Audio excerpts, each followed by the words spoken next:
જય જીનેન્દ્ર, જય સ્વામિનારાયણ.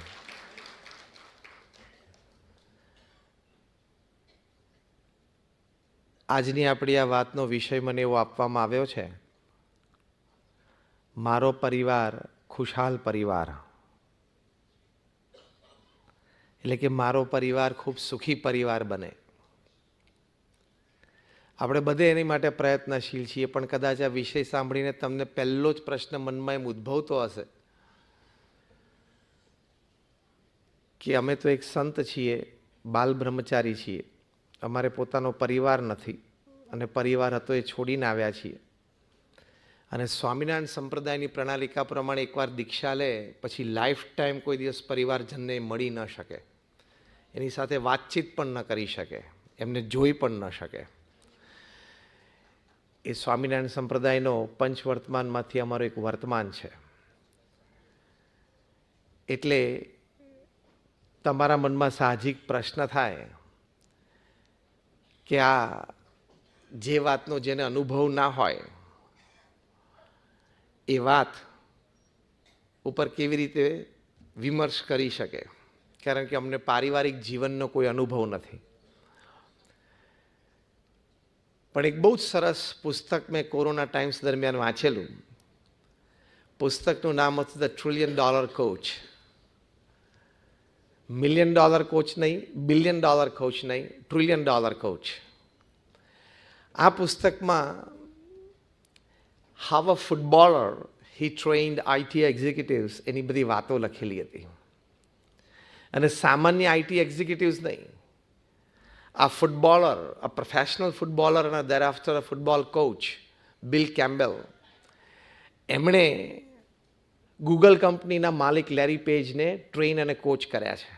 હવે આ વાત માનવામાં જલ્દી આવે નહીં કે એક ફૂટબોલર કેવી રીતે આઈટી કંપનીના એક્ઝિક્યુટિવને ટ્રેનિંગ અને કોચિંગ આપે. બીજા એક ગૂગલના senior vice president products Jonathan Rosenberg, એને પણ ટ્રેનિંગ બિલ કેમ્બેલે આપી છે. બીજા એક આઈટી એક્ઝિક્યુટિવે પોતાનો અનુભવ લખ્યો છે, એરિક સ્મિથ્સ, કે મને પણ બિલ કેમ્બેલે ટ્રેન કર્યો છે. આ વાત સાંભળીને આપણા મનમાં ચોક્કસ એક પ્રશ્ન તો ઊભો થાય કે how can a footballer train IT executives? કારણ કે એ બંને ફિલ્ડ વચ્ચે કોઈ સંબંધ જ દેખાતો નથી ને. પણ બહુ જ સરસ વાત જેમને ટ્રેનિંગ લીધી એ તમામ આઈટી એક્ઝિક્યુટિવ્સે લખી છે કે what did we learn from Bill Campbell. તો આ લોકોએ લખ્યું છે કે કોઈને ટ્રેનિંગ અને કોચિંગ આપવા માટે તમારે એ કંપનીની પ્રોડક્ટ, એ કંપનીની સેલ્સ કે માર્કેટિંગ સ્ટ્રેટેજી એ કંઈ જ જાણવાની જોવાની જરૂર નથી. તો આપણને એમ થાય તો પછી શું ટ્રેનિંગ આપવાની? એ લખે છે to train a person you only need to know the dynamics in the team that he is working. જે ટીમ છે, જે મેનેજમેન્ટ ટીમ છે, first level, second level, third level, એ ટીમમાં ડાયનામિક્સ કેવું છે, એટલે કે અંદરના સંબંધો કેવા છે,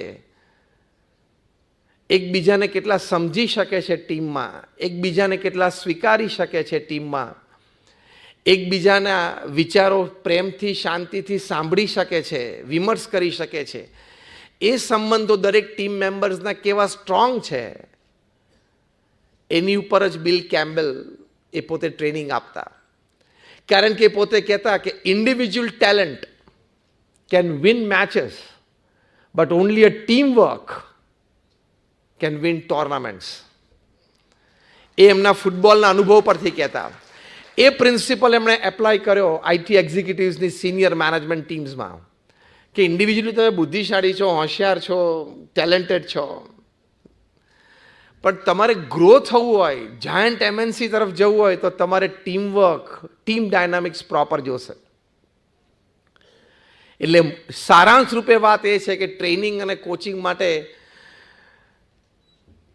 પ્રોડક્ટ્સ, માર્કેટિંગ, સેલ્સ જાણવા જોવાની જરૂર બહુ હોતી નથી.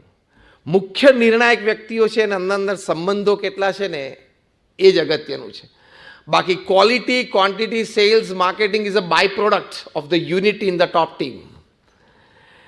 એટલે એક ફૂટબોલર આઈટી એક્ઝિક્યુટિવ્સને ટ્રેન કરી શકે તો અમે તો સમાજની વચ્ચે રહ્યા છે, તમને થોડુંક માય ફેમિલી વિશે વાત તો કરી શકીએ. અને એને જે જાણવાનું છે એટલું જ અમારે જાણવાનું છે. તમે કયો ધંધો કરો છો એ અમને એની જોડે કોઈ મતલબ નથી. તમે કેટલા રૂપિયા કમાવો છો એની સાથે અમને કોઈ મતલબ નથી. તમે ક્યાં રહો છો, કેવી રીતે રહો છો એની જોડે અમારે બહુ મતલબ નથી. માય ફેમિલી, મારું પરિવાર ખુશાલ પરિવારમાં એટલું જ સમજવાનું કે તમે ફેમિલી મેમ્બર્સ તરીકે તમારામાં ફેમિલી ડાયનામિક્સ, અંદરો અંદરના એકબીજા સાથેના સંબંધો, પ્રેમ, લાગણી, સમજદારી, આપલે એ જેટલા સ્મૂથ અને સ્ટ્રેઇટ હશે એટલો તમારો પરિવાર ખુશાલ એટલે આનંદિત બનશે. સાથે સાથે અનુભવ પણ શેર કરવાનો. તમે બધાએ પ્રમુખ સ્વામી મહારાજનું નામ સાંભળ્યું હશે. Just raise your hands if you heard his name. Second question તો બધાએ રેઝ કર્યો. Just raise your hands if you had personal darshan of Pramukh Swami Maharaj. O 90% of you. પ્રમુખ સ્વામી મહારાજનો જીવન અનુભવ પણ તમારી સાથે શેર કરવો છે. કારણ કે આ પૃથ્વી ઉપર એક સંત તરીકે પ્રમુખ સ્વામી મહારાજે જે કામ કર્યું, અજોડ, અદ્વિતીય and beyond the ken of human intelligence. Single handedly Pramukh Swami મહારાજે 1300 સમાજ સેવા સંસ્થાઓ ઊભી કરી. Single handedly. એટલે કે 1300 hospitals, hostels, schools, colleges, community centres, સંસ્કાર કેન્દ્ર, હરિમંદિર, મંદિર અને અક્ષરધામ. તમે બધાએ ગાંધીનગર કે દિલ્હીનું અક્ષરધામ જોયું હશે. 1300 સંસ્થાઓ ઊભી કરી અને 1300 સંસ્થાઓનું સફળ સંચાલન કર્યું. અને આજે પણ એ 1300 સંસ્થાઓ એટલી જ કુશળતાપૂર્વક સમાજની સેવામાં છે. અમારા જેવા 1200 સંતોને એમણે દીક્ષા આપી, which is also a record sort. એમાંથી લગભગ 150થી પણ વધારે સંતો born American and British citizens છે. એમાંથી લગભગ 50થી પણ વધારે સંતો આઈવી લીગમાં ભણેલા છે. Stanford, Harvard, Carnegie melon, Yale, કેલોંગ. અમે તમને એટલા માટે વાત કરી કે તમને એમ ના થાય કે નહીં ફાવ્યું હોય, નહીં જામ્યું એટલે અહીં આવી ગયા. બધું ફાવેલું હતું, જામેલું જ હતું. પણ અમે પ્રમુખ સ્વામી મહારાજનું અતિ પવિત્ર જીવન, પ્રમુખ સ્વામી મહારાજની સમાજ માટે નિસ્વાર્થ સેવા ભાવના અને પ્રમુખ સ્વામી મહારાજની મોટી તપશ્ચર્યા, ભગવાન પ્રત્યેની શ્રદ્ધા ભક્તિ બહુ નજીકથી જોયું. પણ એમનો પ્રચંડ પુરુષાર્થ, એ પુરુષાર્થના આધારે એમનો જે અનુભવ, એ આ મારો પરિવાર ખુશાલ પરિવાર નિમિત્તે તમારી સાથે મારે શેર કરવો છે. Pramukh Swami Maharaj traveled to 60 countries and more than 18,000 villages and towns. આ બધા હું આંકડા બોલું છું ને પ્રમુખ સ્વામી મહારાજની પોતાની ઉંમર 51 વર્ષ પછીના આંકડા બોલું છું. 51 થી 95 સુધીમાં એ દુનિયાના 18,000 ગામો અને શહેરોમાં 60 દેશોમાં જાતે ગયા. રોજ સવાર સાંજ આવા વિશાળ સત્સંગમાં એમને સત્સંગ લાભ આપ્યો. લોકો એમને વ્યક્તિગત પ્રશ્નો માટે, પારિવારિક પ્રશ્નો માટે, જેની ચર્ચા હું આ પ્રવચનમાં કરીશ, પારિવારિક પ્રશ્નો માટે પત્ર લખતા, પોતે પત્ર વાંચીને ઉત્તર આપતા. એવા 7.5 લાખ પત્રો પ્રમુખ સ્વામી મહારાજે વાંચ્યા છે અને એનો ઉત્તર લેખિત પોતે આપ્યો છે. શું તપશ્ચર્યા સમાજ ઉત્કર્ષ માટે. Again, all these figures are after his age of 51. એટલે રોજના 50 આવા પત્રો એનું વાંચન કરીને લેખિત ઉત્તર આપતા. અને બધા જ અઘરા પ્રશ્નો હોય, કટોકટી ના હોય ફેમિલીમાં. 3.5 લાખ ઘર, ફેક્ટરી, ઓફિસ કે દુકાનમાં ઉદ્ઘાટન નિમિત્તે અથવા તો પધરામણી નિમિત્તે પધાર્યા. આ બધું જ 45 વર્ષમાં એમણે કર્યું. અને આ 1300 સમાજ સેવા સંસ્થાઓ એમણે ઊભી કરી. 45 વર્ષમાં 1300 એટલે દર 15મા દિવસે પ્રમુખ સ્વામી મહારાજે એક સંસ્થાની ભેટ સમાજને આપી. કાં તો હોસ્પિટલ, કાં તો હોસ્ટેલ, કાં તો સ્કૂલ, કાં તો કોલેજ, કાં તો કમ્યુનિટી સેન્ટર, કાં તો મંદિર, કાં તો Akshardham. Every 15th day of his life. તમે ઇમેજિન કરો કે એક જમીન સંપાદન થવી, કારણ કે આ 1300 સંસ્થાઓ 1300 જમીનો ઉપર એમણે બનાવી છે. એક જમીન સંપાદન થવી, લોકલ ગવર્મેન્ટ બોડીઝમાં એ લીગલી ક્લિયર કરવી, અમારા BAPSના બોર્ડ ઓફ ટ્રસ્ટીઝમાં નક્કી થયું કે ત્યાં શું કરવું છે, hospital, hostel, school, college, whatever. પછી being an NPO, non profit organisation, funds charity રૂપે સમાજમાંથી રેઝ થવા, આર્કિટેક્ટ પ્લાન ડિઝાઇન કરે, પ્લાન્સ પાસ થવા, આ બાજુ ટેન્ડર્સ ડિશ આઉટ થાય, ટેન્ડર પાસ થાય, ખાતમુહૂર્ત થાય અને એ સંસ્થા આખી ઊભી થઈ જાય, 2-5 માળની ઇમારત. એમાં 5-15 અમારા સમર્પિત BAPSના સ્વયંસેવકો જોઈએ અમારી આઈડિયોલોજી પ્રમાણે સંસ્થા ચલાવવા માટે. બીજા 15-25 પેઇડ સ્ટાફ જોઈએ. એનો ઉદ્ઘાટન સમારોહ નક્કી થવો, ઉદ્ઘાટન થાય અને સંસ્થાને સમાજની સેવામાં મૂકી દેવાની. આ જમીન સંપાદનથી માંડીને ઉદ્ઘાટન સમારોહ સુધીની આખી કહાની મેં તમને કરી. એ પ્રમુખ સ્વામી મહારાજે 45 વર્ષ સુધી દર 15મા દિવસે પૂરી કરી. હવે આપણા ઘરમાં વોશ બેસિનનો નળ લીક થતો હોય તો પ્લમ્બર કેટલા દિવસે આવે છે ને ચેક કરી લેજો, એટલે તમને ખબર પડશે કે આ કયા લેવલની વાત છે. તમારામાંથી ઘણા 1-2-3 જગ્યાએ કોઈક જગ્યાએ ટ્રસ્ટીને મેમ્બર્સ હોય, સંસ્થા ચલાવતા ચલાવતા સાંજ કેવી રીતે પડે છે તમને ખબર પડતી હશે.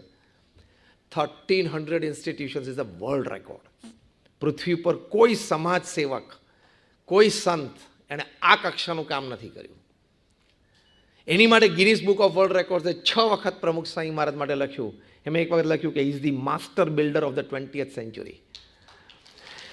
મોટા બિલ્ડર્સ અને ડેવલપર્સની એક કોન્ફરન્સમાં અમે ગયેલા, તેમને બધાને પૂછ્યું, બહુ બધા મોટા ડેવલપર્સ અને બિલ્ડર્સ બેઠા, મેં કહ્યું તમારામાંથી કોઈ એક એવો બેઠો છે જેણે 1300 જમીનો ઉપર પર્પઝફુલી પગ મૂક્યો હોય કે આ જમીન માટે કંઈક તપાસ કરો, કંઈક હોય તો આપણે કંઈક પ્રોજેક્ટ કરીએ.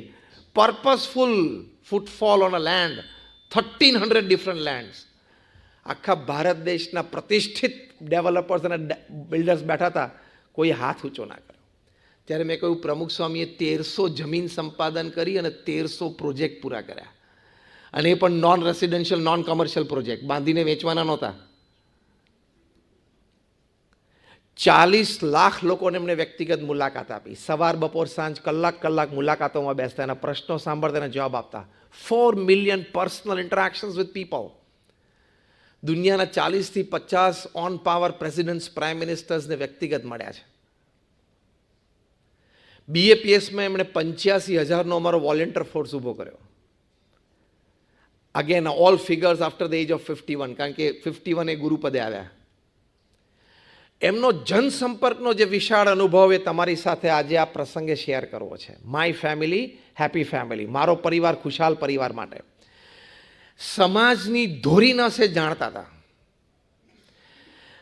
હું આ સભાને ચેલેન્જ અને ગેરંટી સાથે કહી શકું કે તમે કોઈ પણ તમારા મિત્ર કે કોઈ પણ તમારા સગાને મળો અને ધારો કે એણે પ્રમુખ સ્વામી મહારાજ સાથે એક પત્ર વ્યવહાર કર્યો હોય, એણે પ્રમુખ સ્વામી મહારાજ સાથે એક મુલાકાત કરી હોય, પોતાના પ્રશ્નનું સમાધાન માગ્યું હોય, અને પ્રમુખ સ્વામી મહારાજે એ પ્રશ્નનું એને સમાધાન આપ્યું હોય અને એ પ્રમાણે રહ્યા હોય અને દુઃખી થયો હોય, એવો તમને એક પ્રસંગ સમાજમાંથી સાંભળવા નહીં મળે. આઈ ચેલેન્જ એન્ડ ગેરંટી. એટલી સમજદારી એમણે જનમાનસની, જનજીવનની, સમાજ જીવનની, સમાજ સેવાની હતી. એટલે બ્રિટિશ પાર્લામેન્ટ, કેનેડિયન પાર્લામેન્ટે એમનું સ્ટેન્ડિંગ ઓવેશન સાથે પાર્લામેન્ટમાં સ્વાગત કરેલું. અમેરિકામાં કેટલા બધા મેયર એમને કી ટુ ધ સિટીઝ આપી. એમનો જે હજારો પરિવારો એ પ્રમુખ સ્વામી મહારાજના માર્ગદર્શનના લીધે તૂટતા બચી ગયા. આજે હજારો પરિવારો સંપથી સાથે રહી શકે છે because of one advice of Pramukh Swami મહારાજ. એ અનુભવ તમારી સાથે શેર કરવો છે. અને આમાં BAPS સંસ્થામાં મારા સંતોનો નિયમ છે કે ઘરે ઘરે પધરામણીએ બધા જાય છે, એ પરિવારના પુરુષ સભ્યો સાથે બેઠા હોય, વાર્તાલાપ થાય, વિમર્શ થાય, માર્ગદર્શન થાય. તો મારો પરિવાર ખુશાલ પરિવારમાં લેટ અસ ટોક પ્રેક્ટિકલ. પહેલો મુદ્દો જે અગત્યની વાત છે કે પરિવારમાં બને ત્યાં સુધી સંપીને 2 પેઢી 3 પેઢી સાથે રહી શકે એવો પ્રયત્ન કરવો.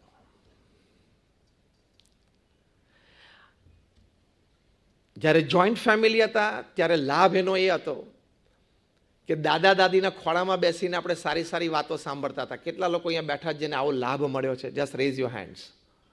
હાથ ઊંચો રાખજો, હાથ ઊંચો રાખજો, કારણ કે બીજો પ્રશ્ન પૂછો પછી મારે જોવા છે કે કેટલા હાથ નીચે જાય છે. હાથ ઊંચા રાખજો. જેને પોતાના દાદા દાદીના ખોળામાં બેસીને સારી સારી વાર્તાઓ સાંભળવા મળી હોય એ હાથ ઊંચો રાખ્યો. My second question is, did you pass on the legacy? ઈમાનદારીપૂર્વક કરજો કે તમે તમારા સંતાનો અને પૌત્ર પૌત્રી માટે આ પરંપરા ચાલુ રાખી કે નહીં? અડધા હાથ ડાઉન થઈ ગયા. જો, કીપ યોર હેન્ડ્સ ડાઉન. એટલે જોઈન્ટ ફેમિલીના લાભ છે comfort, tradition, legacy, culture, A down the line create થાય. અત્યારે સમાજમાં છે ને બહુ બધા ન્યુક્લિયર ફેમિલી જોવા મળે છે. ન્યુક્લિયર ફેમિલી શું? આપણે બધા ફિઝિક્સ ભણ્યા છીએ, આપણને ખબર છે વોટ ઇઝ એન એટમ. એમાં એક પ્રોટોન હોય, એક ઇલેક્ટ્રોન હોય, એક ન્યુટ્રોન હોય. પ્રોટોનને પોઝિટિવ ચાર્જ હોય એની પોતાનું ઓર્બિટ હોય, ઇલેક્ટ્રોન નેગેટિવ ચાર્જ હોય એને પોતાનું એક ઓર્બિટ હોય, ન્યુટ્રોન પાસે નાનું કોઈ ચાર્જ ન હોય, વચ્ચે બેઠું હોય. એમ ન્યુક્લિયર ફેમિલી એટલે શું? ફાધર છે proton, positive charge, office and work, એને પોતાના ઓર્બિટમાં આખો દિવસ ફર્યા કરે. એના મધર છે ઇલેક્ટ્રોન, એની પાસે પણ એક ચાર્જ હોય, એના ઓર્બિટમાં સોશિયલાઇઝિંગમાં કીટી પાર્ટીમાં ફર્યા કરે. અને પેલો છોકરો બિચારો ન્યુટ્રોન, એની પાસે કોઈ ચાર્જ નહીં, કોઈ મની પાવર નહીં, કોઈ મૂવમેન્ટ નહીં. જે ન્યુટ્રોન પાસે કોઈ મૂવમેન્ટ નથી, ઇન્ડિપેન્ડન્ટ મૂવમેન્ટ ના હોય, એ બિચારો બેઠો હોય ઘરે.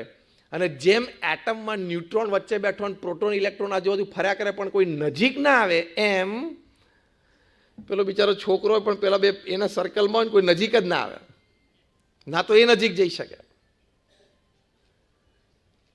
એટલે પછી ઘરમાં સરપ્રાઈઝ અટેક આવે છે કે 13 વર્ષનો મારો દીકરો સ્વામી ડ્રગ એડિક્ટ થઈ ગયો, 14 વર્ષની મારી દીકરી સોશિયલાઇઝિંગ ડ્રિંકિંગ કરે છે, ખબર નહીં આ કેવી રીતે ક્યાં થઈ ગયું. પણ તે અને તારા પત્નીએ ક્યાં રોજ અડધો કલાક એની સાથે શાંતિથી બેસીને વાર્તાલાપ કર્યો છે? Don't raise your children as your grass grows in your garden. તમારા બગીચામાં ઘાસ ઉગે ને એવી રીતે છોકરાને ના ઉછેરાય કે અઠવાડિયે એક વખત મૂવિંગ મશીન ફેરવી દે. નહીં, અમેરિકામાં તમે જો બધાને બહાર ગાર્ડન હોય તો અઠવાડિયે એક વખત રવિવાર સવારે નવરો એટલે મશીન ફેરવી દે, સરખું કરી નાખે. ઘણા તો પેલા એના છોકરો બિચારો રિપોર્ટ કાર્ડ બતાવે ને એક્ઝામનો, તો ખાલી આમ ડેડી મારું આ રિપોર્ટ કાર્ડ, બધા પાસ થઈ ગયો, દેટ્સ ફાઇન, ગ્રેટ, જોતો ખરો. પણ એ વખતે શું પેલું છાપામાં શેર બજારના ભાવ ચાલતા હોય, સ્ક્રીન ઉપર બજારના ભાવ ચાલતા હોય. શેર બજારમાં એકાદ શેરના ભાવ ઊંચા નીચે થાય ચાલશે. તારા છોકરાને મેથેમેટિક્સમાં 50માંથી 40 હતા ને આ વખતે 22 થઈ ગયા છે, તને ખબર છે? એકાદ શેરનો ઘટશે તો ચાલશે, પણ આ ઘટવા માંડ્યો છે ને પ્રોબ્લેમ લાવશે. ટાઈમ, કેર એન્ડ રિસ્પોન્સિબિલિટી એ માતા પિતા તરીકે આપણી ફૂલ જવાબદારી હોવી જોઈએ. Time, care and responsibility. પણ હવે તો આપણે ન્યુક્લિયર ફેમિલીમાંથી પણ આગળ જતા રહ્યા, વાયર્ડ ફેમિલી કહે છે એને. આ નવે ટાઈપનું એક વર્ડ કોઈન થયો છે, વાયર્ડ ફેમિલી. ઘરમાં બધા રાત્રે 8, 8:30, 9, 9:30 પછી ઘરમાં જ હોય, ભેગા જ બેઠા હોય અથવા પોતપોતાની રૂમમાં હોય, પણ they don't communicate or converse with each other because everybody is wired to their gadgets. બધા પોતપોતાના ગેજેટમાં ડૂબેલા છે. રાત્રે 10 વાગ્યા પછી, આમ તો હું 9:30 કહું છું, પણ મોટું શેર છે એટલે આપણે 10 રાખીએ, અડધો કલાકનું તમને કન્સેશન. કોઈ સમાજ સેવાની વાત હોય, કોઈ હેલ્પની વાત હોય, એ અલગ છે. 10 વાગ્યા પછી તમે મોબાઈલ ઓન કરો, you are not a responsible family person. 10 વાગ્યા પછી તમે મોબાઈલ હાથમાં લઈને ચાલુ રાખો, તમે એક જવાબદાર પારિવારિક વ્યક્તિ નથી. તમને પારિવારિક મૂલ્યો શું કહેવાય એનું ભાન નથી. સંતાનોના સંસ્કાર શું કહેવાય એની તમને કોઈ સભાનતા નથી. પરિવારમાં ટ્રેડિશન, કલ્ચર કેવી રીતે ચાલશે એનું કોઈ જાણપણું તમને નથી. This gadget is made to serve us. The reverse has happened. We have become the slaves of these gadgets.